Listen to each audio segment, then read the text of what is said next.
Hey everybody, good afternoon. It's the 11th of October 2021. It's about 4:17 p.m. I want to spend a little bit of time now that the markets are closed talking about Bitcoin, the Nasdaq, and the S&P 500. Of course, as we all know, the indexes are what tell us basically where the entirety of the market is going. Indexes, generally speaking, are our litmus test for the entire market. Before I get into all this update, I want to make sure that you're all aware this is not financial advice. I'm not your financial advisor. You're responsible for your own trades, managing your own risk, doing your own research. I'm just giving my opinion on the market. If you need access to our Discord, there is a lot of information available for you at bitdoctor.org. Our Insured Plus group, we had a 12% portfolio increase last week. We're looking to get about 9-10% this week. Year to date, Insured Plus portfolio, entire portfolio performance is 258.47%, and we're looking to continue that as the weeks go by. You can, of course, see our recent wins in the regular insured area on the group, but there's all kinds of membership options available, including free membership if you need access to just our general chat area. We'd love to have you there. Always enjoy having good conversations with everybody.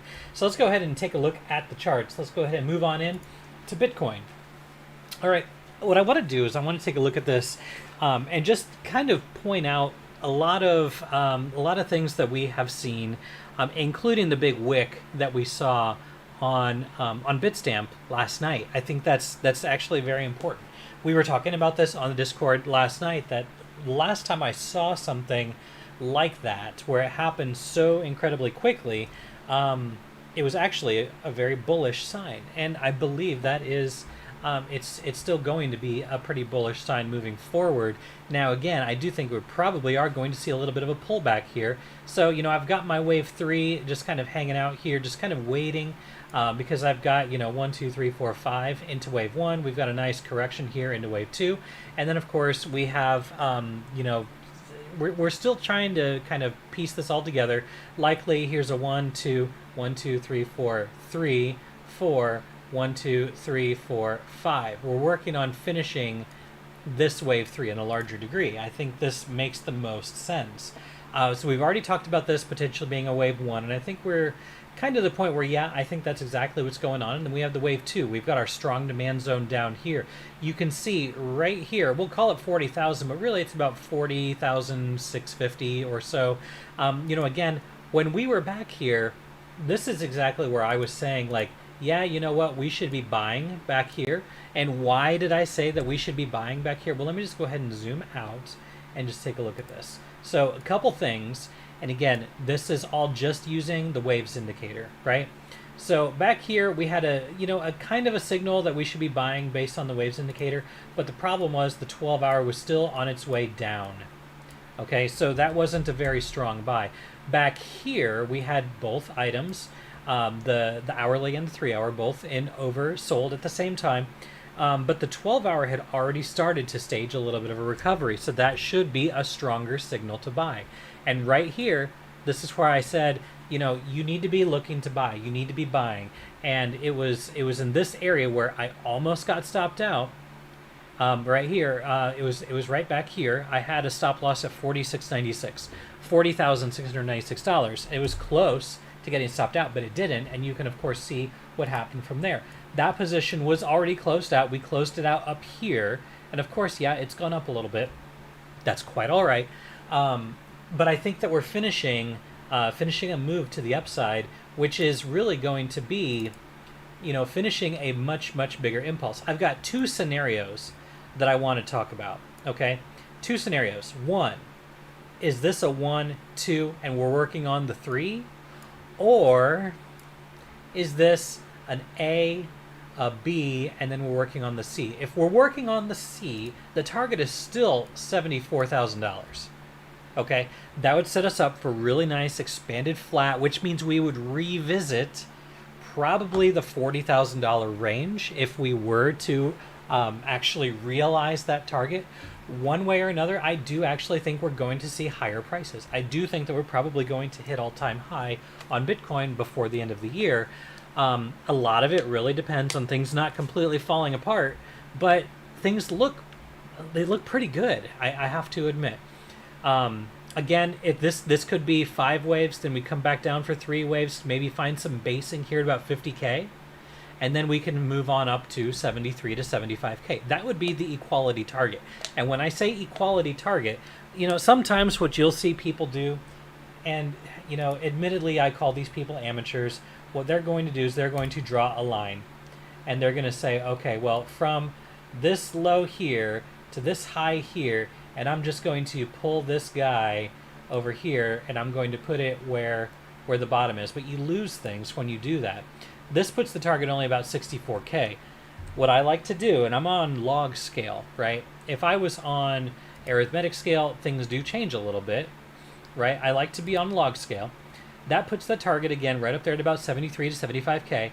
And I'm using my trend-based fib extension tool to do it. I'm using the same measurements, but I'm using the fib tool to do the work for me instead of drawing lines and moving them around.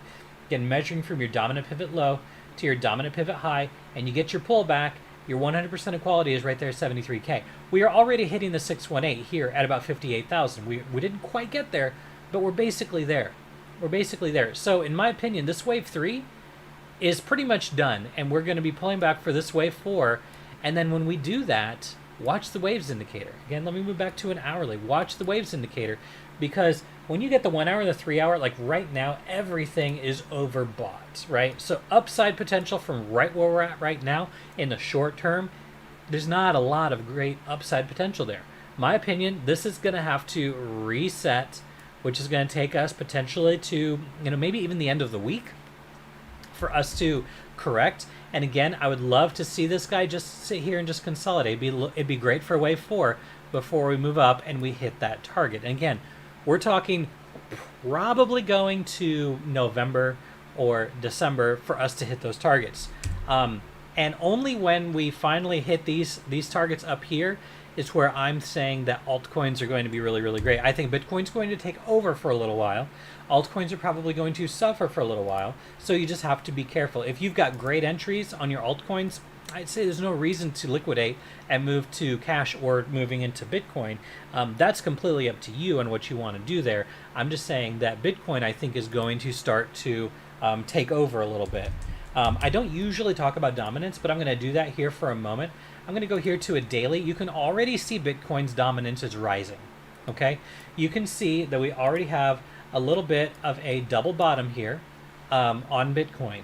So if Bitcoin's dominance overtakes about 48, 49%, well, that next area that it's going to go to, it's going to be right around here, right about 52%, and then right here. This is important at about 57%. I know we're just talking about dominance. We're really not talking about price. But one way or another, I do think that we're going to get a move up to at least 48%. More than likely, we're going to get to 52 to 57%. I actually think that's going to happen. Wouldn't surprise me one bit for us to get up here before the end of the month, which means alts are either going to stay the same price or they're going to decrease in value. Watch their pairings versus Bitcoin to get a real idea for how much money you are potentially losing. Even though your altcoin is maintaining its value potentially, I think as Bitcoin price moves up, you are potentially losing out a little bit. But you have to be very careful trying to play that trifecta. All right, so that's what I've got on good old Bitcoin. Let's talk about the S&P. And I'm going to take this. I'm going to look up. Gosh, I really want to do. I'm going to do this chart because I know I don't have a whole lot on here. I've got the daily up, and I'm going to actually remove all of these support and resistance levels that I had outlined here. All right, so first off, a couple things. Let me zoom in so this all looks okay. I'm going to actually move to a 4 hour here for a moment. We had a really, really kind of nasty 4 hour candle here. So let's just go ahead and pull a nice little trend line and see what we've got. We've got a top here. We didn't hit that top, right? So we could bounce back up and hit this top, right? And actually, I'm going to put a channel on this. I'm on log, and log, linear, it doesn't really matter. They both kind of look exactly the same. Let's go ahead and put a channel on this guy. So we're going to get from this pivot high up here and pull this down, and let's just go ahead and take a look and see where we could potentially be going here. So a couple things. I'm on a 4 hour. Let me move to an hourly and just talk about this for a moment. First off, the 12 hour is moving up. It's getting close to being up in overbought territory. The 3 hour is just kind of hanging out down here. It's not looking the greatest at the moment, but if this hourly curls, then I would say that we're probably going to see that movement back up, potentially creating a double top after a couple days. Maybe on the 13th we find ourselves at 44.32, right? It's very, very possible for us to find ourselves back up at that price. And let me just go ahead and just throw a little trend line here. We have our dominant pivot high up here. We can all agree this is a dominant pivot high. There was an obvious rejection there. There was previous support there, right here. There was some support right here. And I could go left and probably find, look at this, more resistance, some clustering before a breakout, right? So you can always look left and see if there's price agreement in that area. Now, where do I think we're going to go from here? All right, well, again, what I'm going to do is I'm going to take the all-time high right there, take this dominant pivot low right here, and do our pullback right there. What's the target? To the downside. Right down, we've got down here at 42.43. We can go all the way down as far as the 123.6 to 41.88. Down here, I think we've got significant support that we're going to find. Right there, through right here. Now again, you can't see the left side of the chart. I can't see the left side of the chart. I want to go over to the left and I want to take a look and see if that resolves with any kind of previous support and resistance levels. All right, so I'm going to remove this now that we've talked about this a little bit, right? And again, the way that I would count this is from here. This would be your A, this would be your B, and then we'd be working on the C, putting in that C. From a timing perspective, right? It took how long to put in this A? It took 17 days, 10 hours, okay? How long have we been in this C? Let's just take a look here.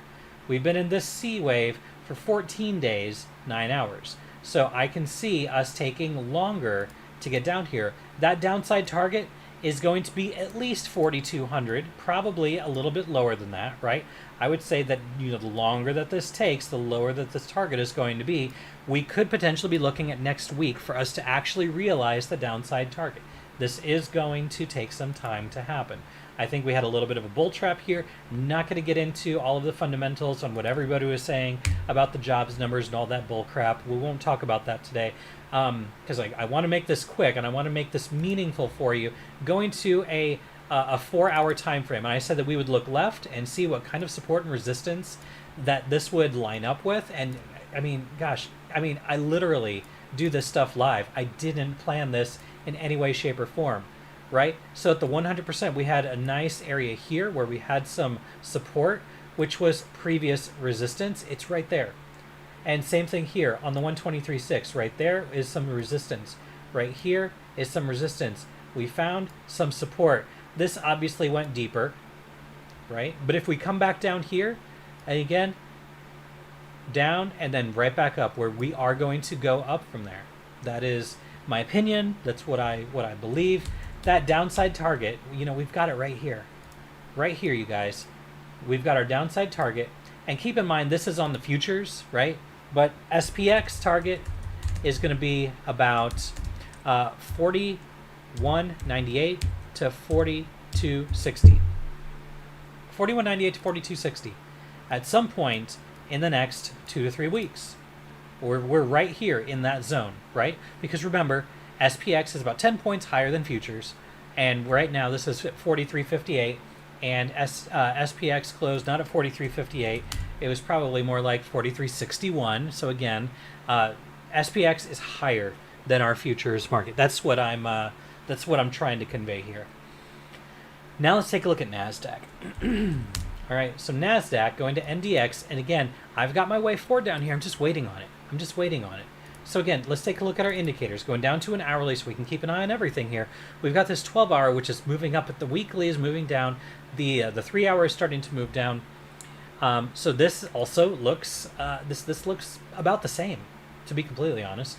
It looks about the same. It actually looks a little bit weaker. So let's go ahead and put a channel in this guy. I'm going to take this dominant pivot high right here, and we're just going to pull this guy out, and we're going to pull this down. You can see we already had a little bit of spillover down here. We had a little spillover, no big deal, right? Not a huge deal. That was a buying opportunity. Look at this, right? Again, You can't make this up. The 1 hour, the 3 hour, and the 12 hour all in oversold all at the same time, while at the same time we had a spillover out of this channel. And obviously we had a big move up. We took a lotto trade on the Discord server on Wednesday. It was Wednesday, and I said, you know what? We're going to take this lotto. We're going to spend $40 on this lotto. And it netted us $400 return per contract. It was a 900% trade that we took, based on the fact, just in case you guys are on the Discord and you're wondering, like, wow, where did he get that trade from? It had nothing to do with news. Absolutely nothing. It had nothing to do with jobs numbers. Nothing to do with any of that stuff. It's just the technicals made sense, and I thought, well, you know what? Let's go ahead and take this trade, and maybe we'll pull 100% out of it, right? $40, you can pull, you know, a number of contracts out of that easily, even with a small account, right? And to be able to pull 900% out of that, I mean, that could potentially be life-changing for some people. We took that trade based off of technicals only. You can see it right here. The 1 hour, the 3 hour, and the 12 hour were all oversold at the same time. This was literally down here at the bottom. Then we had a nice recovery and a pullback. I said, okay, we're going to take this trade right now, because if this is a wave 3, we're going to have a serious move up. And we had a huge gap up the next day. We closed out of that trade literally almost at the very top, and we got out, right? We took that money and we ran, because, you know, contrary to popular belief, you don't have to hold an options trade all the way to expiration. Don't be greedy. I mean, we had 900% profit. You have to be able to take those profits and run. We got into some bearish plays today, and obviously you can see how those worked out, because we had a significant move down today. We got into those trades in the middle of the day as the price had moved up, and then it started to roll, right? We got into those trades, and they're currently, you know, at least in positive or break-even territory, depending on where you got it. Ultimately, for NDX, where do I think it's going to go? I actually think we're going to find ourselves all the way down here at about 14,000. All right, so we have our dominant pivot high.